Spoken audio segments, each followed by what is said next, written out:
ఈ కథ జాగ్రత్తగా వినండి. ఒక రైతు తను పెంచుకుంటున్న కోతికి కుందేలుకి ఒక పందెం పెడతాడు. పెట్టి ఇలా చెప్తాడు, నేను ఈ పొలంలో కొన్ని గోతులు తవ్వి పూడ్చేశాను.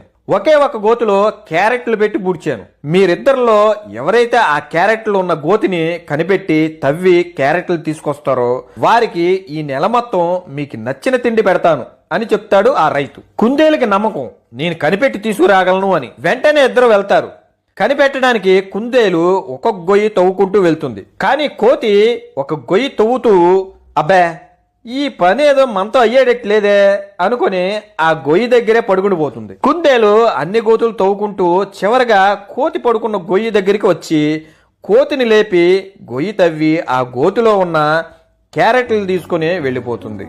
అది చూసిన కోతి, చి అదేదో నేను ముందే గొయ్యి తవ్వు ఉంటే ఈ క్యారెట్లు నాకే దొరికేయి, నేనే గెలిచేవాడిని అనుకుంటుంది. ఈ కథలో నీతి ఏంటంటే, కష్టపడేవాడికి కొంచెం సమయం పట్టచ్చు, కానీ విజయం తథ్యం.